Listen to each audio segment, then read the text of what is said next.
Analisis tokoh berakhlak oleh kelompok 2B1 Angkatan 301 Babelke Semarang. Pada kesempatan kali ini kita akan membahas tokoh yang sudah tidak asing bagi warga Indonesia, yaitu Ibu Sri Mulyani Indarwati, SE, MSc, PhD.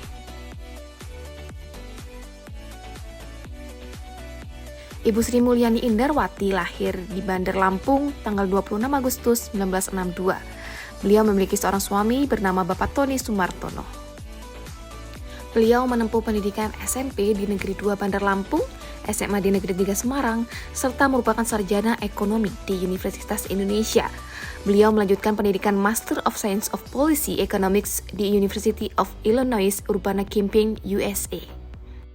Semasa hidupnya, beliau memiliki banyak pengalaman pekerjaan. Salah satunya adalah Direktur Eksekutif di International Monetary Fund. Beliau merupakan Menteri Perencanaan Pembangunan Nasional era Presiden SBY, Menteri Keuangan, serta Menteri Koordinator Bidang Perekonomian era Presiden SBY. Pada tahun 2010, beliau juga menjabat sebagai Direktur Pelaksana Bank Dunia. Dan pada tahun 2016, beliau diminta untuk menjadi Menteri Keuangan era Presiden Jokowi dan berlanjut di era Presiden Prabowo hingga September 2025. Selanjutnya kita akan membahas Ibu Sri Mulyani dengan core values ASN berakhlak.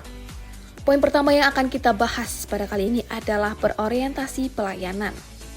Ibu Sri Mulyani berfokus pada pengelolaan keuangan negara untuk kesejahteraan rakyat. Beliau menyalurkan anggaran pendidikan dan kesehatan secara tepat sasaran agar langsung dirasakan oleh masyarakat. Dalam bidang pendidikan, beliau menaikkan anggaran untuk guru, dosen, dan tenaga pendidikan dalam RAPBN 2026.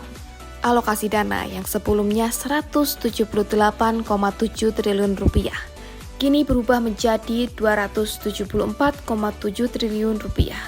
Ada peningkatan hingga 100 triliun rupiah untuk menunjang tenaga-tenaga kependidikan di Indonesia.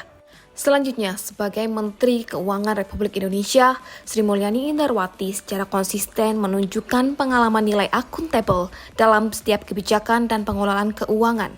Akuntabilitas tercermin dari komitmennya untuk memastikan bahwa setiap rupiah uang negara dikelola dengan bertanggung jawab, transparan, dan dapat dipertanggungjawabkan kepada publik. Dalam praktiknya, Sri Mulyani secara rutin menyampaikan laporan kinerja APBN melalui konferensi pers dan rapat bersama DPR. Beliau juga dikenal tegas dalam menjaga disiplin anggaran, memastikan belanja negara tepat sasaran, berbasis data, dan memiliki dampak nyata bagi masyarakat. Beliau mendorong reformasi terhadap sistem pelaporan kinerja, manajemen resiko, dan audit internal. Selanjutnya, beliau juga merupakan contoh nyata pengamalan nilai kompeten.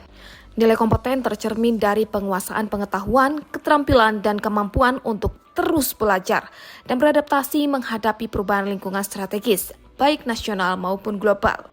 Dengan latar belakang akademik yang kuat di bidang ekonomi dan pengalaman internasional sebagai Direktur Pelaksana Bank Dunia, Sri Mulyani menunjukkan kapasitas profesional yang tinggi dalam merumuskan kebijakan fiskal. Pengamalan nilai kompeten juga tercermin dari cara beliau mengambil keputusan berbasis data dan analisis mendalam. Selain kompetensi pribadi, Sri Mulyani juga membangun kompetensi organisasi di lingkungan Kementerian Keuangan. Beliau mendorong peningkatan kapasitas SDM melalui pendidikan dan pelatihan berkelanjutan, penguatan sistem manajemen talenta, serta pemanfaatan teknologi. Selanjutnya adalah pengamalan nilai harmonis. Beliau menyampaikan pesan penting kepada 1037 calon pegawai negeri sipil Kementerian Keuangan dalam acara orientasi pegawai baru Kemenkeu tahun 2025. Beliau mengingatkan bahwa pekerjaan di Kementerian Keuangan bukan pekerjaan mencari popularitas. Menurutnya, bekerja membutuhkan komitmen, pengorbanan, kedisiplinan, dan kompetensi, serta yang paling penting adalah integritas yang tidak boleh dijual belikan.